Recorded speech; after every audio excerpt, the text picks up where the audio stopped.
Bonjour, aujourd'hui je vais vous parler des brigades internationales qui sont des formations militaires qui ont combattu du côté des républicains lors de la guerre civile espagnole de 1936 à 1939. Ces brigades sont un parfait exemple pour montrer que ce conflit était bien international et qu'il annonçait déjà la Seconde Guerre mondiale. Avant 1939, la lutte contre le fascisme et pour la liberté avait déjà lieu, comme le démontre cette guerre sanglante qui a vu mourir un demi-million de personnes et qui a marqué le début d'une longue dictature en Espagne. Je vais d'abord vous parler de la formation des brigades internationales, comment elles ont été créées et pourquoi, ainsi que de leur organisation interne. Dès le commencement du conflit entre républicains et nationalistes en Espagne, en juillet 1936, des petits groupes non organisés ou tout simplement des individus se sont rendus en Espagne pour combattre aux côtés des républicains. Des petits groupes ont commencé à se former, mais il n'y avait aucune organisation. C'était donc encore impossible de mener des actions impactantes. La troisième internationale, qu'on peut aussi appeler le Comintern ou l'internationale communiste, créée par la Russie en 1919 dans le but de promouvoir des partis communistes dans le monde entier, s'est chargée de cette organisation. Selon certaines sources, l'internationale communiste se serait réunie le 26 et 27 juillet afin de réunir des volontaires étrangers venus de partis de gauche et de les aider à rejoindre le combat en Espagne. Il est donc important de noter que les brigades internationales, elles ont été créées sous l'influence des communistes. Et le but final était bien évidemment de répandre le communisme partout dans le monde et de combattre le fascisme. Les brigades internationales ont été officiellement créées le 22 octobre 1936 par un décret du gouvernement espagnol. André Martí a été choisi pour être à la tête des brigades et pour les organiser. André Martí était un homme politique français et à l'époque de la guerre d'Espagne, il était le seul secrétaire français de l'internationale communiste. Quelle était l'organisation interne des brigades? En tout, 7 brigades ont été créées. Ces 7 brigades contenaient 3 ou 4 bataillons composés de 600 à 700 hommes environ. Les brigadistes étaient divisés en fonction de leur langue maternelle. Le nom des bataillons était souvent une référence historique venant du pays d'origine des combattants. On a par exemple le bataillon Abraham Lincoln, à gauche, en référence au fameux président américain qui a connu la guerre de sécession, une guerre civile aux États-Unis. Ce bataillon était donc bien évidemment composé de combattants américains. Il y a aussi le bataillon de la Commune de Paris, en référence au soulèvement parisien de 1871, dont on peut voir une photo au milieu, composé de Français, ou encore il y a eu aussi le bataillon Louise Michel, à droite, composé de Français et de Belges. Louise Michel était une figure emblématique de la Commune de Paris. La base des brigades internationales était dans la ville d'Albacete, dans la région de Castilla-La Mancha. C'est là que tout était organisé. Les brigadistes y étaient aussi entraînés. C'est là que siégeait André Marty, ainsi que d'autres chefs militaires. Comment les brigadistes étaient-ils recrutés? Là encore, le communisme a beaucoup joué. Dans des pays comme la France, c'est le Parti communiste qui se chargeait du recrutement. Des hommes faisant partie du PCF ou juste des sympathisants étaient recrutés et envoyés en Espagne. Il y avait aussi un certain nombre d'anciens soldats ayant combattu lors de la Première Guerre mondiale, à peine 20 ans plus tôt. Concernant la composition des brigades, voici quelques chiffres. Les brigadistes étaient en tout environ 35 000. Une grande partie d'entre eux étaient français, il y en a eu 10 000. La moitié des recrues françaises étaient membres du Parti communiste français ou bien des sympathisantes. Il y avait aussi par exemple 5 000 Allemands, 3 000 Italiens et 2 000 Américains.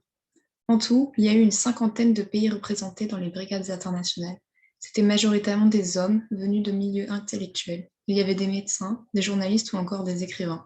Les femmes tenaient les postes de l'arrière, comme infirmières par exemple.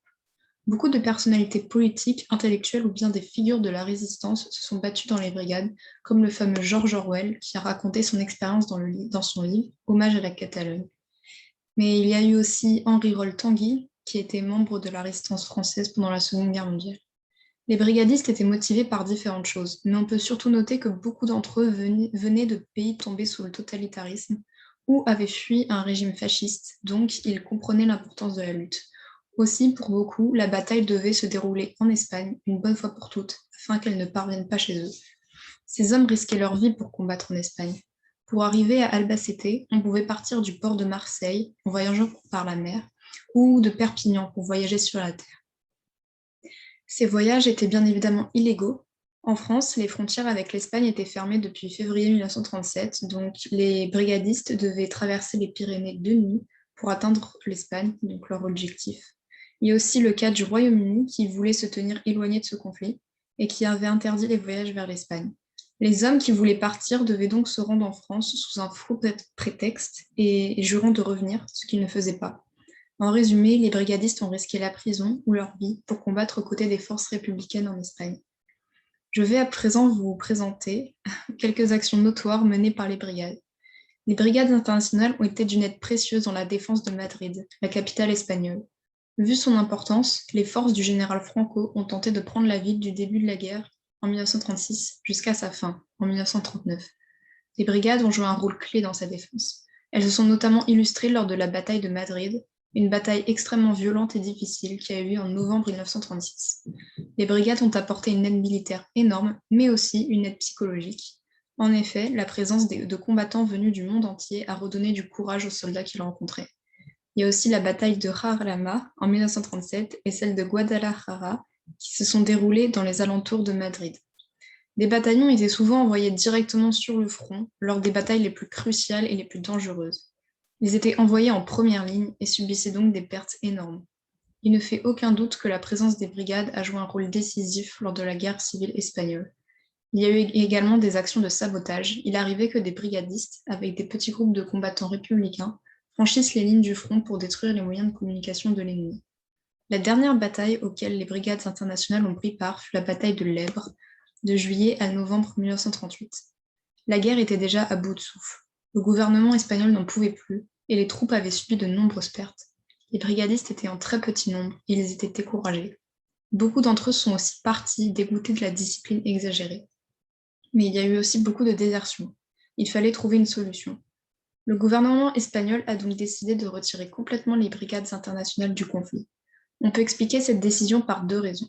Premièrement, le gouvernement républicain cherchait à obtenir du soutien à l'étranger, notamment venant de la France et du Royaume-Uni, qui sont restés neutres, ce à quoi l'Espagne ne s'attendait pas. Il y a aussi une deuxième raison possible. Le gouvernement républicain, en retirant les brigades internationales, pensait que le camp ennemi, les nationalistes, retirerait également toute l'aide étrangère qu'ils avaient à disposition. En effet, les républicains n'étaient pas les seuls à bénéficier de l'intervention de forces étrangères. Les nationalistes étaient aidés par l'Italie, l'Allemagne et le Portugal, ainsi que quelques combattants volontaires venus d'autres pays. On leur envoyait une aide militaire, stratégique, financière et matérielle. Les républicains, en prenant l'initiative de retirer les brigades internationales du combat, espéraient que ce serait réciproque. Malheureusement, ce ne fut pas du tout le cas. Les brigades internationales ont donc arrêté de combattre pour la République à la fin de l'année 1938. Ils ont subi des pertes très lourdes, environ 15 000 brigadistes sont morts.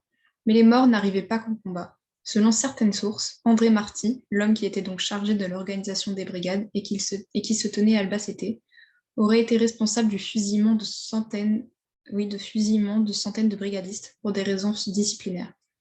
Les brigadistes ont été renvoyés chez eux, bien que d'autres n'ont pas pu le faire, car ils venaient de pays tombés sous le contrôle d'un régime fasciste et autoritaire, comme les Allemands ou les Italiens, et ceux-là sont restés en Espagne. Les brigadistes ont malgré tout eu droit à de nombreux hommages, par exemple le 28 octobre 1938, quand un grand défilé en leur honneur a été organisé à Barcelone, devant 300 000 spectateurs. Aujourd'hui, on se souvient encore de leur engagement, de leur sacrifice et du fait que sans eux, la guerre aurait été bien différente. Les brigades internationales sont un grand exemple de courage et montrent que le monde entier se tenait prêt à combattre le fascisme, ce qui n'allait pas tarder à se produire. Les brigadistes ont prouvé que le monde était déjà bien appliqué dans cette lutte entre le bien et le mal. La mémoire des brigadistes est aujourd'hui commémorée par les historiens, les descendants, mais aussi par de nombreux monuments. En voici à Barcelone, à Paris ou encore à San Francisco. Les brigadistes ont réellement marqué l'histoire de la guerre d'Espagne. Je vous remercie de m'avoir écouté et voici mes sources si ça peut intéresser.